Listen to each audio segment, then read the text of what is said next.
I've been more tired than usual lately. I have not been sleeping well simply because I have not been able to fall asleep. And when I do fall asleep, I don't stay asleep. Partially because my son keeps texting me with these random texts at 5 o'clock in the morning. But I've just had a lot on my mind, and the brain is a muscle. So thinking a lot makes me tired. And that's all I do. I've been doing so much independent research and so much shadow work, and I've been getting a lot of new information, and processing that information burns me out. It takes a lot of energy. But this is the work necessary for me to evolve. I am figuring out situations from my past. I am coming to terms with things that have happened to me and decisions I have made. I am making plans for our future and getting the education that I need to push us forward. I'm developing new ideals and new concepts. I am making and creating new things, from recipes to music, new ways to express myself creatively, because I have found the connection between expressing yourself creatively and healing. I have determined that my purpose is to heal and to help others heal, because every time I learn something, I pass that information on. My entire family is like that. And that's why my family is so valuable to me. On top of the love that they also provide new perspectives, support, and insight that I would not gain if I were by myself. I've started to look at relationships in my life for their value or lack of value. There seems to be no middle ground anymore. Things are either pure or impure, light or dark. And I used to live in the gray area. But one of my sons helped me to see that sometimes there is no gray area. Things either are white or they are black. Now, there are exceptions to every rule, and I feel like we're both right. Because I spent so long in active addiction, I was an active drug addict and alcoholic for 20 straight years. Now that I'm sober, I believe this is my 4th or 5th year being sober, I feel like I'm not allowed to have downtime. That feeling doubled down when I left my 9 to 5. I paid off all of my debt, and I had another stream of income before I quit my 9 to 5 to work for myself full time and develop my businesses and help my children develop their own businesses as well. But there was still this sense of insecurity, more of a social insecurity, because having a job was a source of pride for me. Even though after I stopped working, I ended up having more money, which is weird. But it was a source of pride for me and like a status symbol, so I didn't want to be looked at as lazy, I guess, or as someone who was like a blight on society by not having a 9 to 5. But then I needed to understand that I am self-employed. I'm not unemployed.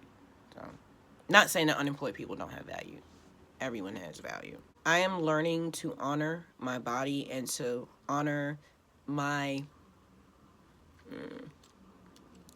what's the word that I could use? My cycles. To honor my cycles. Because I go in and out throughout the month of having high energy and low energy. And there are times where I just need to disconnect. There are times where I'm not writing a song today. I don't want to do independent study today. But there are non-negotiables that I have for myself. I have to work out every day. That's a non-negotiable. I have to clean every day. That's a non-negotiable. Getting up out of bed every day is a non-negotiable.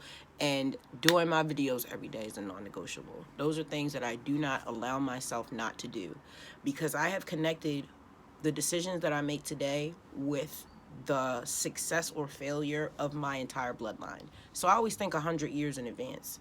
So it's not just we're just going to blow $100 on takeout this month. It's not using this money, this currency, to align myself with wealth can affect my future, my family's future.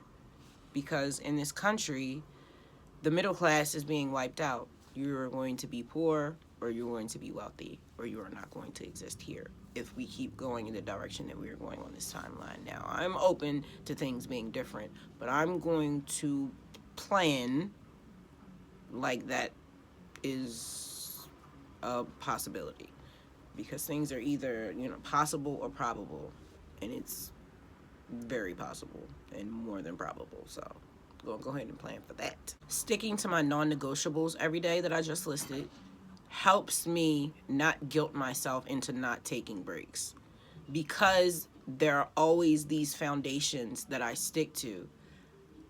Every day is a productive day. So if I want to work less, it's working less. It's not working at all. But I want to succeed. I have a hunger to develop myself into the greatest version of myself.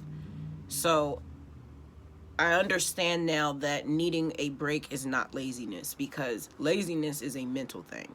It's not a physical thing. Laying around and recuperating your energy and re-energizing is not laziness.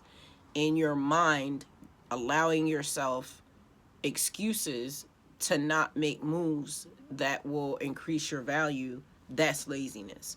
So I understand that I do not have a lazy mentality. I'm just worn the F out and need a break, and I'm going to take it, because if I don't, I'm probably going to die, because that's what it feels like. I'm learning to listen to others, but I'm also learning to listen to myself. Taking breaks, be that an hour, a minute, or a day, is totally necessary, and it's a part of this whole healing process, self-mastery journey. But moving forward, I pulled some tarot yesterday, and I believe the ancestors want me to get moving on a couple of projects that I've had open for a while, so I'm going to go ahead and wrap that up. I don't ever want to be sitting in the same spot a year from now talking about the same projects that haven't been completed. So moving forward, I do hold myself accountable, but I am going to push myself a little bit more to be more disciplined when it comes to completing my projects. I love you, and I'll catch you in the next episode. Peace. Have a great week.